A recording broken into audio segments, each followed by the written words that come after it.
पंजाब की सरकार पूरी तरह से सदन का दुरुपयोग करने के लिए मशहूर है।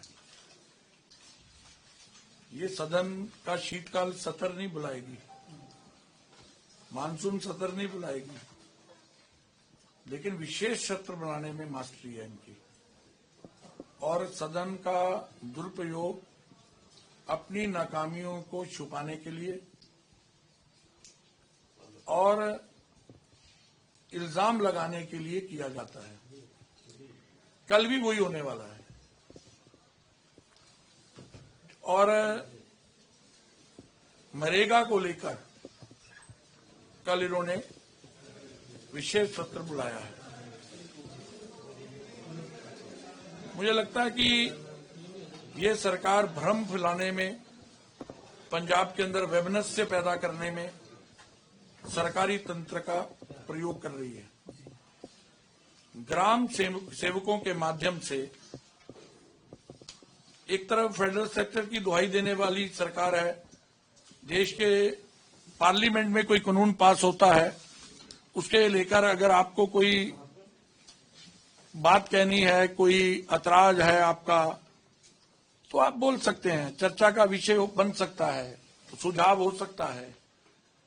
लेकिन ग्राम सेवकों के माध्यम से पंजाब के मजदूरों के मन में केंद्र के प्रति द्वेष पैदा करना, भ्रम पैदा करना और उसमें सरकारी तंत्र का दुरुपयोग करना, ये केजरीवाल और सिसोदिया को खुश करने के अलावा कुछ नहीं है। ये फॉर्म भराए जा रहे हैं, प्रिंटेड फॉर्म है। इसी से लगता है कि ये सरकार मजदूर का भला नहीं चाहती। ये सरकार नहीं चाहती कि मजदूर को 100 दिन की जगह 125 दिन काम मिले। बोले ना मान 100 दिन काम नहीं देना है, 125 दिन नहीं मिलेगा काम। ये तो 100 दिन भी नहीं दिया उन्होंने। अब सरकार ने इसको जरूरी बना दिया, धारा 25 के तहत ला दिया कि अगर कोई मजदूर काम मांगता है, 15 दिन में सरकार काम नहीं देती है, तो बेरोजगारी भत्ता देना पड़ेगा। तो क्या गलत है इसमें? ये सरकार कहती है कि भाई हमारे जो मोबाइल है जी, कैसे हाजिरी लगेगी, कैसे होगा। अरे एक मशीन ले दो ना, बायोमेट्रिक अंगूठा लगाओ, हाजिरी लगाओ, उससे पर्ची निकलेगी। ये सरकार ने उसका भी प्रबंध किया। कोई भी काम होता है गांव में तो उसकी रखरखाव, उसकी चेकिंग के लिए मेट रखते हैं, या कोई इंजीनियरिंग की किसी की सहायता लेनी पड़ती है।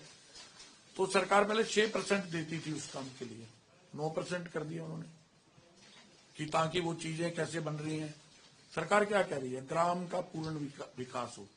तालाब है बनने वाला, सड़क बनने वाली है, इवन डिस्पेंसरी टूट गई है, उसको भी आप बना सकते हैं।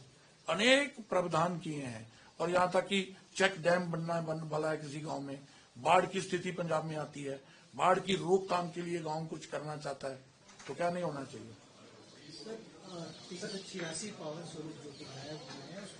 नहीं, मैं आज इसी पे बोलूंगा। और पंजाब के अंदर मुझे क्यों लगता है जो सोशल ऑडिट होना चाहिए था, पंजाब की सरकार उससे भाग रही है। 2024 से लेके 25 के बीच में इन्होंने सोशल ऑडिट नहीं करवाया। सोशल ऑडिट में क्या होता है?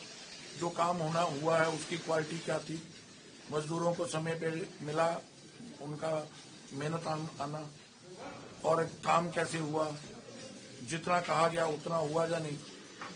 24-25 में 6095 गांवों का अभी तक ऑडिट नहीं हुआ। 25-26 में 7399 ग्राम पंचायतों का सोशल ऑडिट नहीं हुआ। और स्पेशल ऑडिट यूनिट द्वारा पकड़े गए भ्रष्टाचार के मामले जो हैं वो 3986 मामले हैं। पंजाब सरकार ने अब तक उस पर कोई एक्शन नहीं लिया, कोई कार्रवाई नहीं की। इसका मतलब मिली भगत होगी कहीं? किनको बचाया जा रहा है, क्यों बचाया जा रहा है, ये सारी बातें हैं इसमें। और सरकार, मोदी सरकार पारदर्शिता लानी चाहती है। वो विकसित भारत, विकसित ग्राम और ग्राम के अंदर लोगों को रोजगार मिले, सुनिश्चित हो, इसके लिए कार्यरत है। तो ये स्पेशल सेशन बुलाने की जगह इम्प्लीमेंटेशन की ओर ध्यान देना चाहिए इनको। जो भी अच्छा काम हो रहा है ना, हर समय विरोध करना है। पिछले दिनों सर क्या आपको लगता है कि जैसे इस जीराम जी में चेंज किया गया है 60-40 की रेशो, पंजाब की वित्तीय स्थिति सर, केंद्र सरकार ने अपने दायित्व में कहीं कोई कटौती नहीं की है।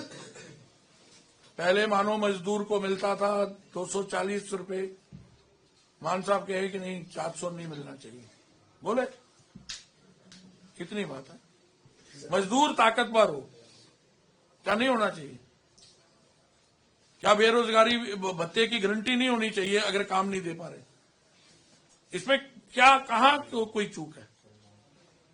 इसलिए समय की बर्बादी करने के लिए अपनी नाकामियों को पंजाब पूछ रहा है कि दिन दहाड़े खिलाड़ी क्यों मर रहे हैं, पंजाब पूछ रहा है फिरौती क्यों मांगी जा रही है, कत्लेआम क्यों हो रहा है, उससे बच भागना है, इलीगल माइनिंग हो रही है।